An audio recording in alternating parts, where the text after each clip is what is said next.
How's it going, everybody? Welcome to my network protocols video. I'm going to be going over the common protocols that you might see on the Security Plus and the Network Plus exams, and what they're used for, what ports they run on, and I have some diagrams to hopefully help drive in the message about what each of these do. So the first one I'm going to talk about is FTP, stands for File Transfer Protocol. It operates on port 20 and port 21, and basically how it works is the server listens on port 21 for commands from the client, and then it opens up port 20 for data sharing between the client and the server. It operates in plain text, which means it's not encrypted, but File Transfer Protocol Secure can be used for secure encrypted traffic. It's used to upload, download, and management of files on a remote server. So let's take a look at a scenario here. So let's say you want to download a file from a remote server. You are the client in this case. First, you will need the public IP or the domain name of the server. You will enter the IP and your machine will send a command to the server on port 21 of that server. The server will send a response, and the client and server will open a connection on port 20 of the server to transfer the files. The port being used on your machine will be dynamically assigned. So the client server in which the client port in which the server will be communicating with could be any number of ports, but it's just dynamically assigned as soon as you open up that connection. Here we have a diagram here. So here's the client and here's you. You're going to use the interface basically to enter the IP address or the domain name of the server you're trying to locate. The control process basically, so it's going to contact port 21 of the server, whatever server you entered. The server is basically going to reply, and they're going to open up a data connection on port 20 of the server. The server is going to basically it's going to connect to its hard disk where it's holding all of its files. It's going to send files back and forth from the hard disk. It's going to send it back to you as the client, and then you're going to, if you want to, save it to your own hard disk. They operate over TCP, which is the three-way handshake. Next we have SSH, Secure Shell. Operates on port 22. This allows you access to remote computers or servers over the command line. It's fully encrypted, fully secure. Allows you to execute commands, view files, etc. on remote servers from your own machine, which is the client in this case, and it operates over public key. So here we have the SSH client, which is you, initiates the connection by contacting the server. Here's the SSH server over here. The server sends its public key back to the client. Both the client and the server negotiate parameters and open up the secure channel. So secure channel meaning an encrypted tunnel between the client and server. Then the client basically logs into the server host operating system, and from there the client will have, based on how the SSH server is configured, the client will have access to the command line of the server. They'll be able to view files, manipulate files, as well as a whole host of other things. So it's basically like you're operating a remote computer from your own computer. Then we have Telnet, which is on port 23. It's a plain text unencrypted version of SSH, so unsecured. It's remote access to a server like SSH, same thing, except it's just not secure. So the traffic being sent between the client and the server will be in plain text, which obviously is vulnerable to attacks. Next we have the SMTP, which is Simple Mail Transfer Protocol. It's for sending outgoing emails. It uses port 25 for plain text traffic and port 587 for encrypted traffic.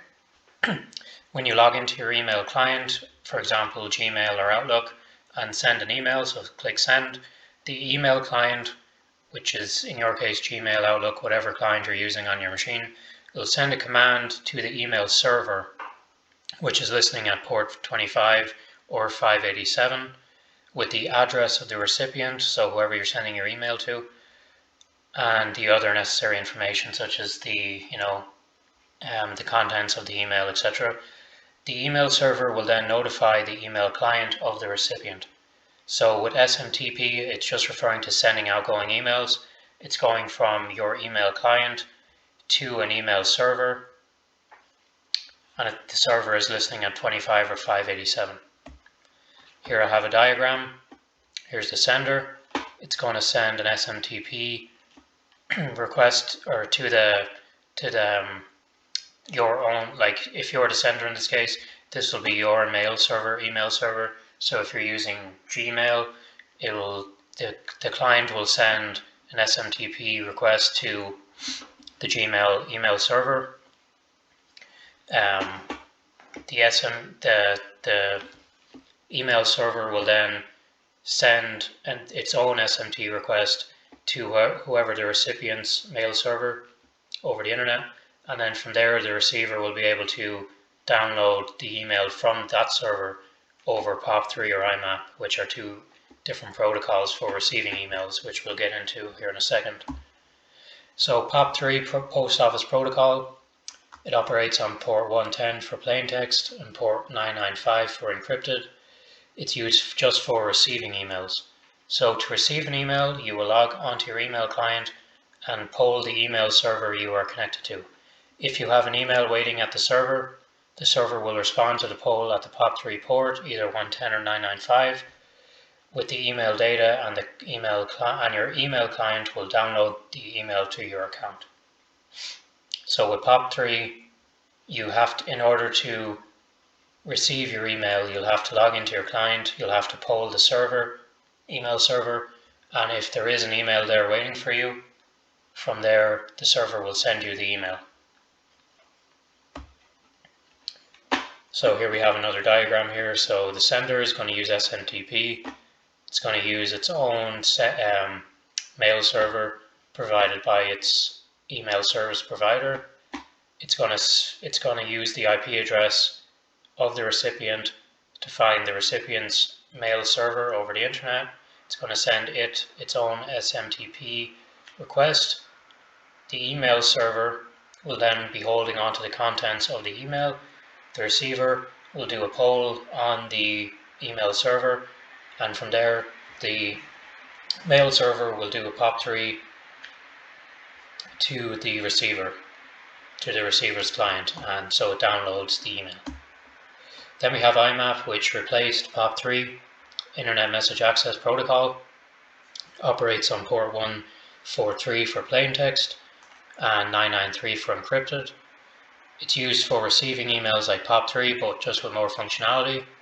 It opens a two-way communication with the email server, so there's no need to poll the server anymore for a notification an email has arrived. The server automatically notifies the client with IMAP, so it's two-way communication between the email server and the email client. Allows synchronized email receiving to all devices logged into the account. So, for example, if you have an email account with Gmail, you might use it on your laptop, your mobile phone, etc. This synchronizes all accounts, whereas POP3 is just one account. And unlike POP3, which downloads the email to your client machine, IMAP can work with the emails directly on the email server, so it doesn't need to download the email from the server in order for you to access it. IMAP allows two-way communication so that you can manipulate the email on the email server, and it largely replaced POP3 in recent years. So here we have a couple of different images for IMAP. So here we have the desktop, laptop, mail client, storage, and other device. These are all the devices that are logged into your email account. The mail server is over here.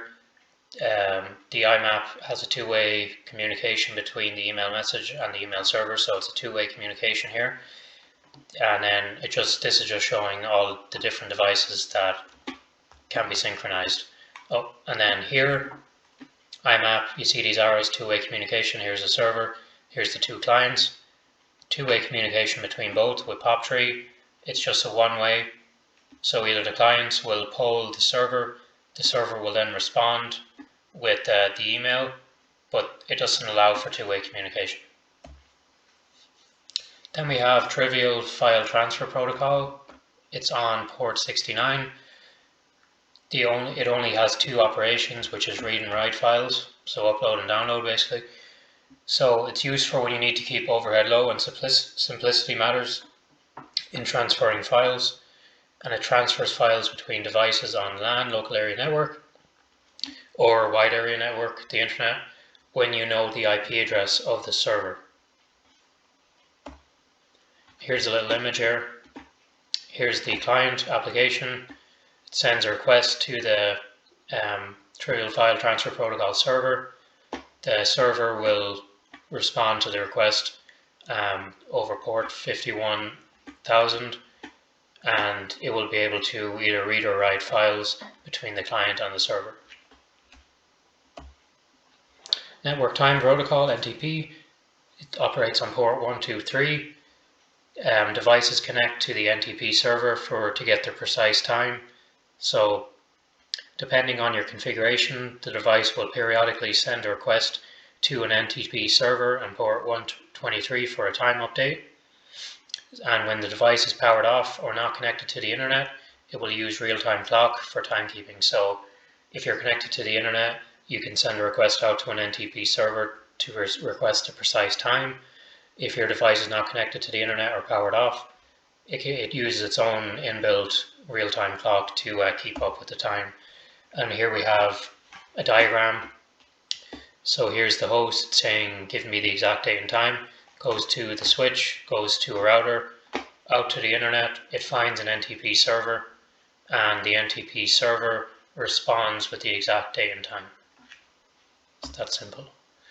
So, Simple Network Management Protocol, this operates over port 161. This is the system responsible for managing and monitoring network devices on the network. It doesn't operate with a client server, it operates with manager and agent. So the manager is basically located on the administrator's workstation. It collects information from the agents of each of the network devices. So basically just monitors and manages each network device, like your switch, your firewall, etc. The agent is located on each individual device. It collects information from the device and can send messages to the manager system when a certain event occurs. And here we have a diagram, the SMP manager. This is located on the administrator's workstation. It operates, here's a switch here, it operates over the SNMP protocols, and in each one of these devices on the network, it has an inbuilt agent, so router, server, and multi-layer switch, and they communicate back and forth from the manager to the agents over SNMP, and it just allows monitoring and management of each device. Then we're into LDAP, a Lightweight Directory Access Protocol. It operates on port 389. It's used for assessing and maintaining directory services.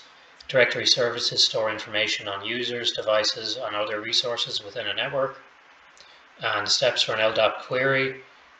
Number one, client connects to LDAP server. Bind operation to authenticate client to the server, so enter your password and username. Client sends a search operation to find a user, and the server responds with the information on the requested user. So here we have the business applications. This will be your client. Send a request to the LDAP directory. From there, the LDAP directory is connected to the user accounts, email servers, and other information. It will gather information on the requested user or the requested service, and it will send it back to the client. This is basically how Active Directory is built upon. This is like the core functionality of Active Directory for Windows.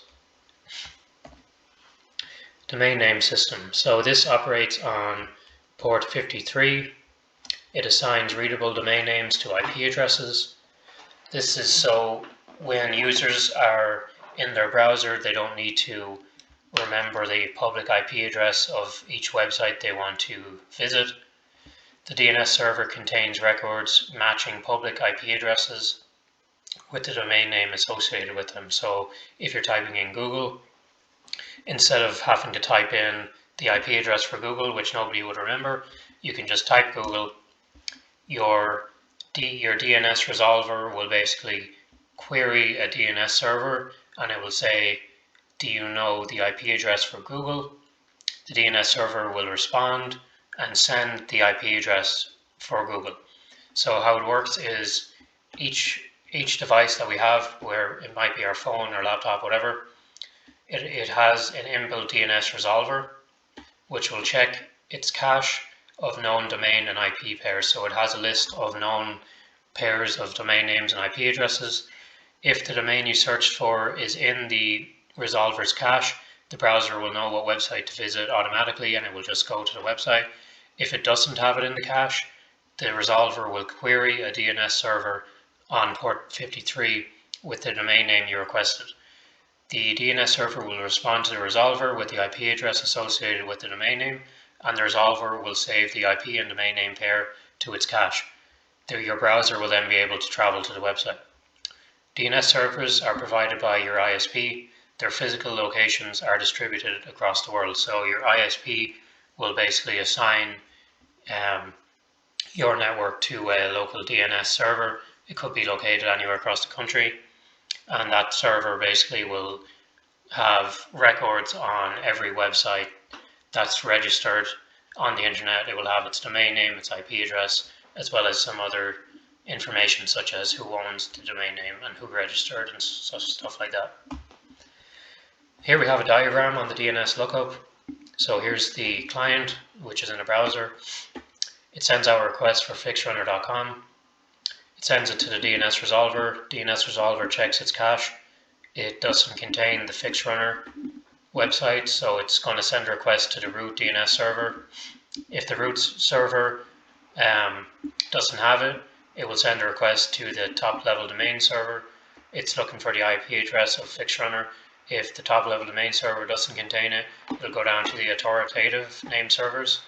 And from here you can see that this DNS server actually does contain the IP address for fixrunner. It's going to send it back to the DNS resolver. The DNS resolver will send it to its cache to save for later, and it will also send it back to the browser.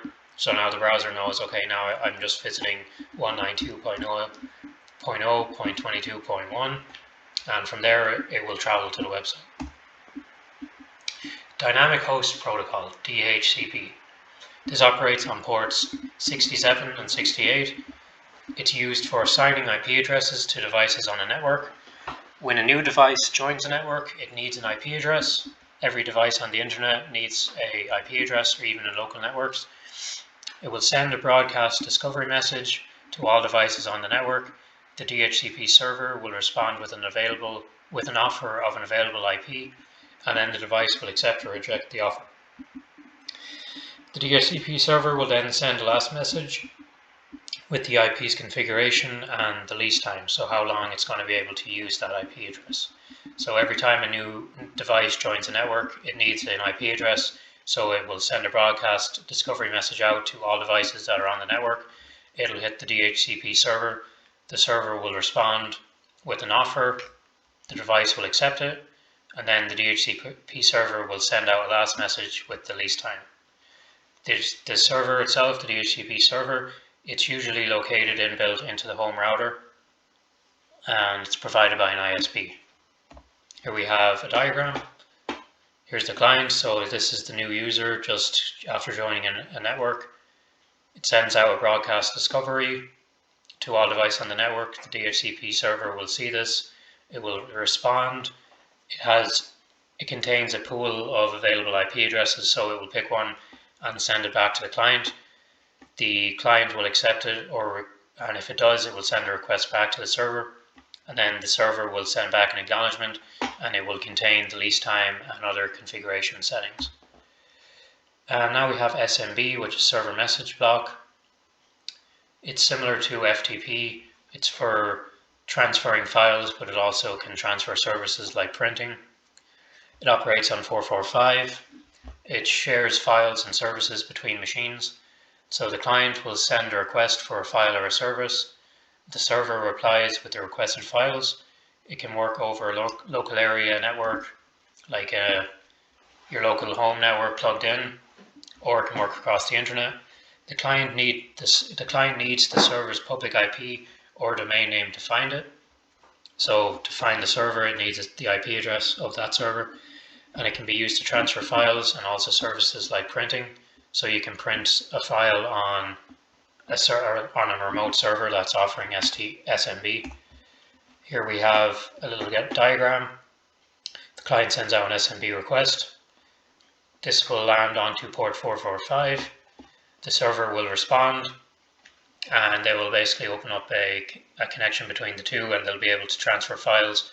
If this server offers a printing service, it will be able to use that. And that brings us to the end of our common ports and protocols. What I would advise is grab some flashcards, run through the video, write out each port, each protocol, its port number that it operates on, and what it's used for, and maybe like a little use case for it. And just flip through them until it becomes second nature, so that when you're sitting your Net Plus or Security Plus exam, all that will need to come up is, SMB, so you'll know 445, file transfer protocol, you'll know straight away 21 and 20, etc. And it doesn't take that long to learn them, maybe about an hour of your time, and you will have them down pat. So thanks for watching, and I hope to see you guys in the next video. See you then.